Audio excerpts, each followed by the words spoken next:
The scream shattered the quiet of the palazzo. Rosa Ingrisi, the elderly cleaning lady, stood frozen in the doorway of Count Alvise di Robilant's living room, her hands trembling. The scene before her was a nightmare. Count Alvise, a man known for his elegance and charm, lay on the floor, his body partially covered by a blue and white striped bedspread. Blood pooled around his head, spreading across the plush carpet.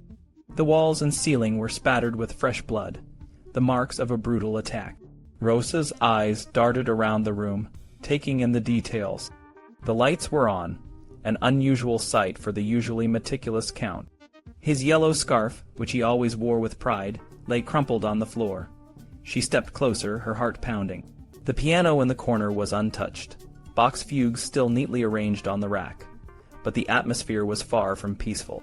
The air was thick with the scent of blood and fear.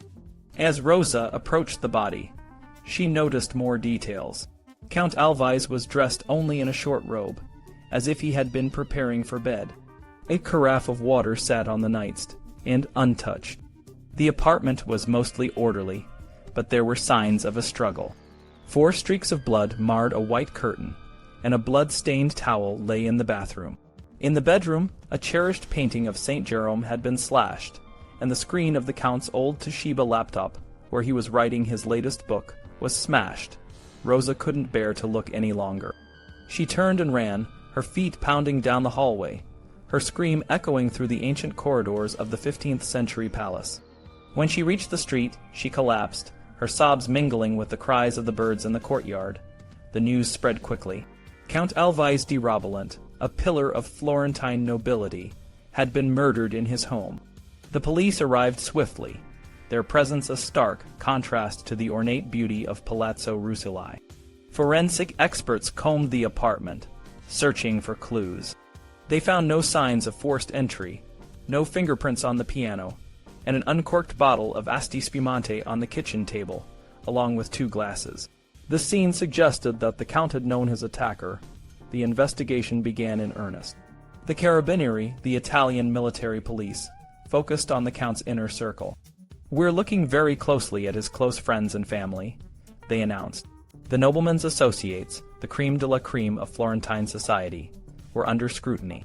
500 guests attended the funeral, held in the medieval church of Santa Trinita, just steps from the palazzo.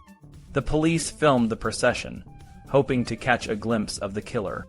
Count Alvise di Robilant was a man of many secrets.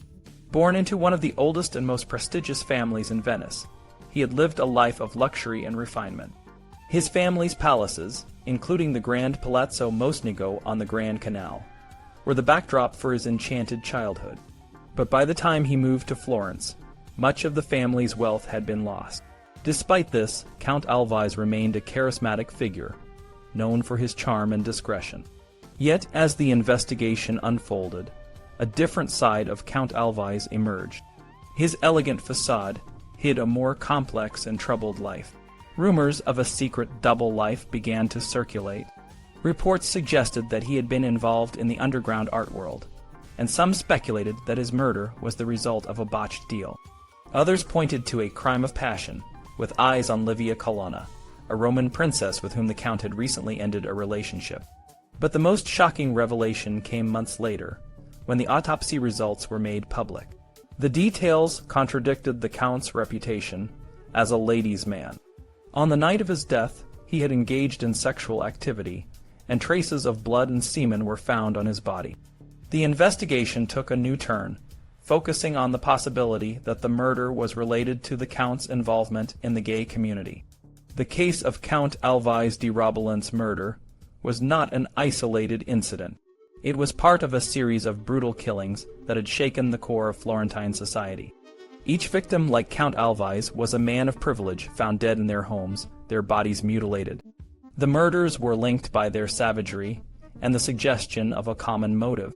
As the police dug deeper, the mystery surrounding Count Alvise's death only deepened. The streets of Old Florence were quiet, and the noble families withdrew behind their ancient walls, their silence a testament to the shock and fear that gripped the city. The investigation continued, but the truth remained elusive, hidden in the shadows of a world where beauty and brutality intertwine. In the heart of Florence, the city of art and history. The murder of Count Alvise di Robilant sent shockwaves through the community. The crime was not just a brutal act of violence. It was a mystery that captivated the public's imagination. The victim was found in his luxurious apartment, a place of elegance and grandeur, but the circumstances of his death were anything but ordinary. The apartment, part of the historic Palazzo Rucellai, was a sprawling space with a low ceiling and a unique layout. It was situated on the third floor, with 4 windows overlooking Via della Vigna Nuova, one of Florence's most prestigious streets. The palazzo itself was a labyrinth of interconnected buildings, each with its own history and secrets. The main entrance to the palazzo was on Via della Vigna Nuova, but there were other ways in, including a service entrance and a side door on Via dei Palcetti. When the police arrived, they found no signs of forced entry. The door was locked, and the apartment was in perfect order, except for the body of Count di Robilant, who had been bludgeoned to death with a blunt object.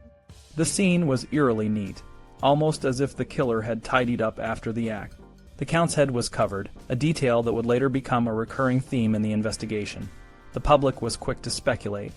Some believed the murders were the work of a serial killer, possibly targeting gay men. Others suggested that di Robilant had been killed by a male prostitute he had invited to his home.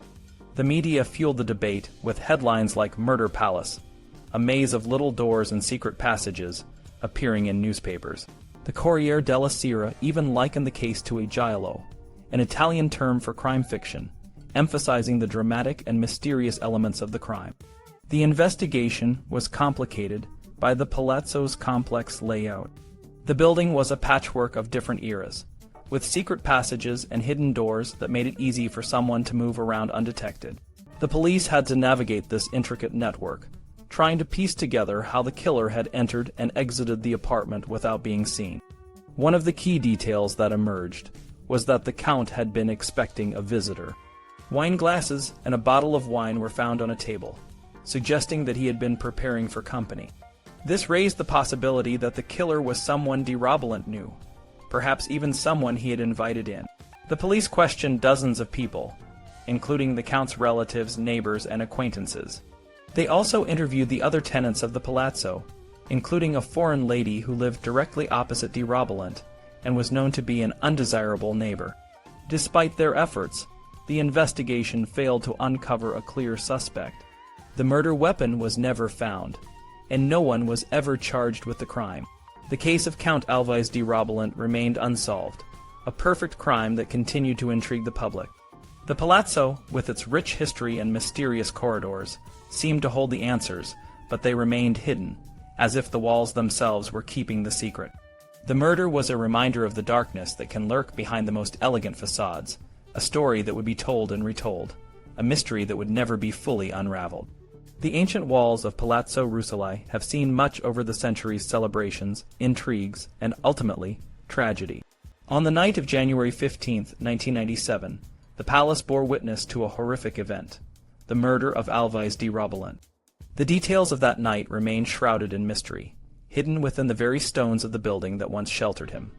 Alvise di Robilant's life was one of contrasts.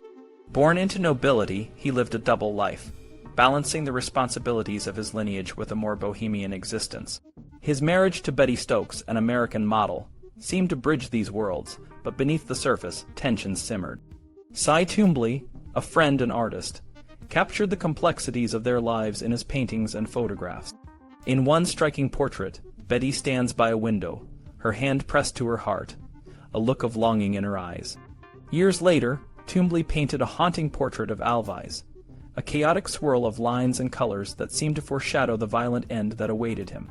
The architecture of Palazzo Rucellai, designed by Leon Battista Alberti in the 15th century, is a masterpiece of Renaissance design. It was meant to be a symbol of power and beauty, a place where one could find both shelter and inspiration. Yet, buildings can also enable and conceal. The grand halls and secret passageways of the palace provided the stage for Alvise's double life, but they also became the setting for his demise. When we consider the role of architecture, we must acknowledge its dual nature. Buildings are not just passive structures. They can influence and even dictate the actions of those who inhabit them. The story of Alvise di Robilant raises questions about the responsibility of architecture in shaping human behavior. Did the palace, with its hidden corners and secluded rooms, contribute to the events of that fateful night? Or was it simply a backdrop against which a personal tragedy unfolded? In the end, the walls of Palazzo Rucellai will never fully reveal their secrets. They stand as a testament to the enduring power of architecture, a power that can both protect and betray. The memory of Alvise di Robilant lingers within these walls, a reminder that even the most beautiful and historic buildings can be sites of profound sorrow and loss. As we reflect on his life and death, we are reminded that the buildings we create are more than just physical structures. They are living, breathing entities that shape our lives in ways we may never fully understand.